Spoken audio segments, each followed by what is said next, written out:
Hello anime lovers, और आज हम देखेंगे आई पैरी एवरीथिंग के एपिसोड नंबर 6 को। इसके पिछले एपिसोड्स की लिंक आपको डिस्क्रिप्शन में मिल जाएगी। तो चलिए जानते हैं आगे की कहानी को बिना किसी देरी के। एपिसोड की शुरुआत में हम कुछ डीमन जाति के बच्चों को देखते हैं जिन्हें जेल में कैद किया हुआ था। रोलो भी इनमें से एक था। इन बच्चों को शापित बच्चे कहा जाता है क्योंकि इनके अंदर मॉन्स्टर्स को कंट्रोल करने की शक्ति होती है। खाने को इन्हें सड़ा गला ही मिलता था। रोलो ने सुना था कि काफी समय पहले ये बस पालतू जानवरों को ही कंट्रोल कर पाते थे, लेकिन फिर किसी ने एक मॉन्स्टर को कंट्रोल करके उससे युद्ध छेड़ दिया जिसमें कई लोग मारे गए। इंसान अब डीमन जाति से नफरत करते हैं। अगर रोलो किसी इंसान को आंख उठाकर भी देखता है तो उसकी बुरी तरह से पिटाई हो जाती थी। रोलो अगर पूछता है कि मुझे क्यों पीट रहे हो तो उसे और ज्यादा मार पड़ती थी। इतनी मार पड़ती थी कि उसकी सूरत ही बिगड़ जाती थी और उसे 3 दिन तक पानी के अलावा और कुछ नहीं मिलता था। रोलो को पिंजरे में बंद करके जनता को भी दिखाया जाता था और सब उसे गाली देते थे। रोलो अपनी पावर की वजह से लोगों का माइंड भी पढ़ सकता था। वो सुनता रहता था कि कैसे लोगों के अंदर डीमन जाति के लिए गुस्सा और डर भरा हुआ है। जब उन्हें पता चला कि रोलो माइंड रीड कर सकता है तो वो और ज्यादा वायलेंट हो गए। रोलो को बहुत बुरी तरह से ट्रीट किया जाता था, लेकिन बदला लेने का विचार कभी उसके मन में नहीं आया। वो कभी किसी को चोट नहीं पहुंचाना चाहता था। अब एक दिन रोलो से कहा गया कि वो अपनी पावर का यूज कर इन मॉन्स्टर को कंट्रोल करे और आने वाले युद्ध में देरिदस का साथ दे।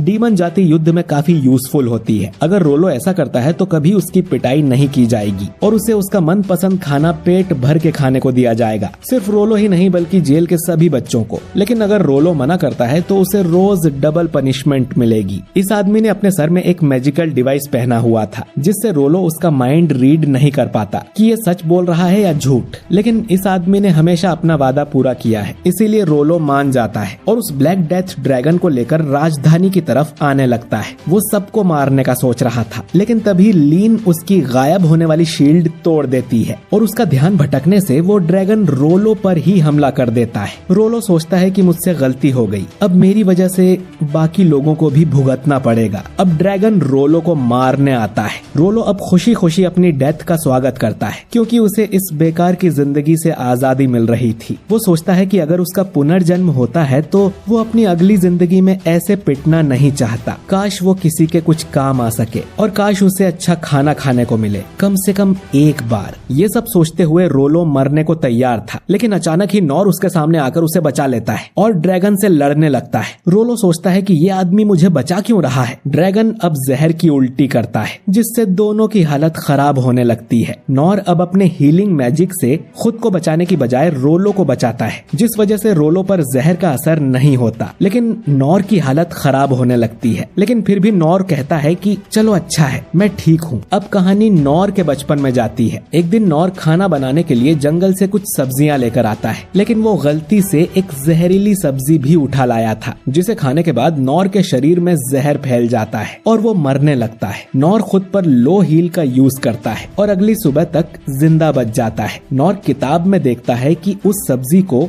ड्रैगन्स रुइन कहा जाता है और उसकी मदर हमेशा इस सब्जी को खाने से मना किया करती थी। नॉर का शरीर अब भी दर्द में था, लेकिन नॉर फिर भी ट्रेनिंग करने चला जाता है। लो हील का यूज बार बार करने से नॉर पूरी तरह से ठीक हो जाता है। उसे भूख लगी थी तो वो वापस जंगल में सब्जियां लेने चला जाता है और इस बार उसके पिछवाड़े में एक जहरीला सांप काट लेता है। नॉर उसे मारकर वहीं पे बेहोश हो जाता है, लेकिन उसे कुछ भी नहीं होता। अब नॉर उसी सांप को पकाकर खाने लगता है। उसे वो बहुत स्वादिष्ट लगता है। अब अगले दिन नॉर फिर से खुद को सांप से कटवाता है और आज उसे और भी कम दर्द हो रहा था। यानी कि नॉर का शरीर ऐसा बन गया था कि अब उस पे जहर का असर कम हो रहा था। इसके बाद नॉर और भी ज्यादा जहरीली चीजों को खाने लगा। उसे कोई नई स्किल तो नहीं मिली, लेकिन अब उसके शरीर पे जहर का बिल्कुल असर नहीं होता था और जहरीले जीव उसे बहुत स्वादिष्ट लगते थे। कहानी वापस प्रेजेंट में आती है। इसी वजह से नॉर पर इस मेंढक के जहर का असर नहीं हो रहा था और वो सोचता है कि ये खाने में कितना स्वादिष्ट होगा। ड्रैगन अब फिर से नॉर पर अटैक करता है, लेकिन नॉर आराम से उसे पैरी कर देता है। वो उस मॉन्स्टर के सारे दांत भी तोड़ देता है। ड्रैगन अब सबसे खतरनाक जहर का अटैक करने वाला था और वो अपना मुंह फुला लेता है, लेकिन नॉर अपनी तलवार उसके मुंह पर मारता है जिससे उस मेंढक का सर फट जाता है और उसकी वहीं पर मौत हो जाती है। नॉर सोचता है कि कितनी अजीब बात है कि इतना बड़ा मेंढक मेंढक शहर के बाहर है, लेकिन खाने में तो ये बहुत टेस्टी होगा।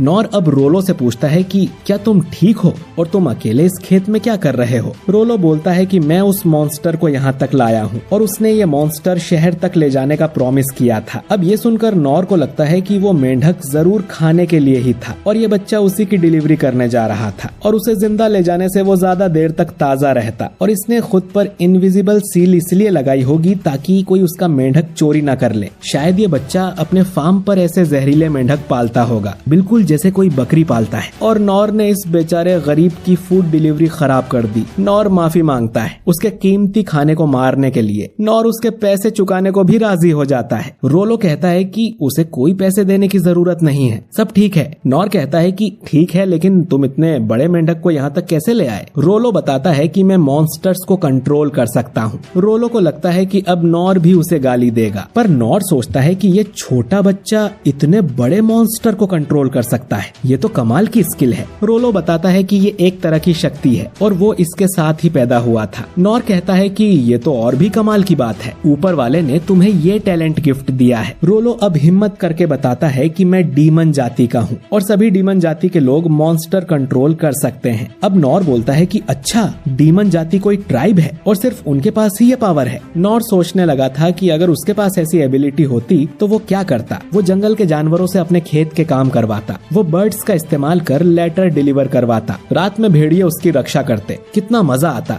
रोलो बोलता है कि तुम्हें डर नहीं लग रहा? मैं डीमन जाति का हूँ, तुम मुझसे नफरत नहीं करते? नॉर बोलता है कि तुम क्या बात कर रहे हो? रोलो बताता है कि ऐसे कई लोग हैं जो उसकी इस पावर से डरते और नफरत करते हैं। नॉर बोलता है कि तुम्हें उनकी बातों पर यकीन नहीं करना चाहिए, ये तो यूजफुल पावर है, काश ये पावर मुझे मिल जाती। अब रोलो ये सुनकर कि उसे कोई यूजफुल समझता है वो रोने लगता है और नॉर से पूछता है कि क्या सच में मैं किसी के काम आ सकता हूँ? नॉर अब मन में सोचता है कि ये लड़का मुझसे बिल्कुल अपोजिट है, इसे पैदा होते ही इतनी कमाल की पावर मिल गई थी और ये जरूर कुछ बड़ा काम करेगा। नॉर अब रोलो के सिर पर हाथ रखकर उससे कहता है कि तुम बहुत यूजफुल होंगे, मुझसे भी ज्यादा। तभी इनस और लीन इनके पास आ जाती हैं। लीन नॉर का इलाज करना चाहती थी, पर नॉर कहता है कि मैं तो बिल्कुल ठीक हूँ, असल में जहर का मुझ पे कोई असर नहीं होता। लीन को समझ नहीं आता कि ये कैसे हो सकता है, वो जहर तो काफी जानलेवा था। पर वो सोचती है कि शायद नॉर के पास सेक्रेट पावर वाली टेक्निक है जो कि एक बार उसे मास्टर सेन ने दिखाई थी। ये टेक्निक सारे घाव भर देती है। मास्टर सेन को वो टेक्निक सीखने में करीब 40 साल लग गए थे और नॉर ने इतनी कम उम्र में इसे हासिल कर लिया। नॉर लीन से कहता है कि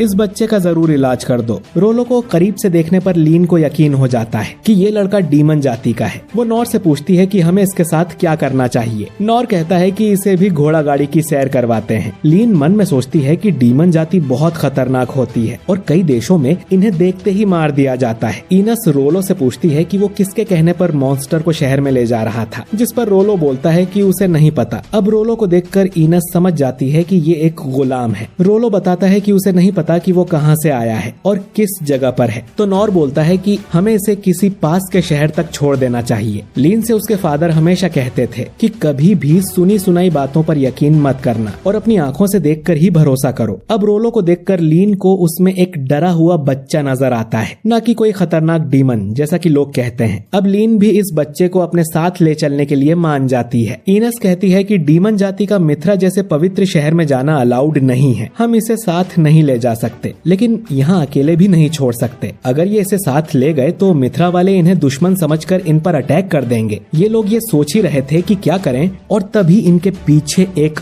आदमी आ जाता है जो दिखने में काफी खतरनाक लग रहा था। वो कहता है कि मुझे लगा था अब तक ये मारा गया होगा। और ये एपिसोड यहीं पर खत्म हो जाता है। तो दोस्तों, ये अनजान आदमी कौन है? क्या पैरी इसको हरा पाएगा? जानने के लिए अगला एपिसोड जरूर देखें और वीडियो अच्छा लगा हो तो इसे लाइक और शेयर जरूर कीजिए।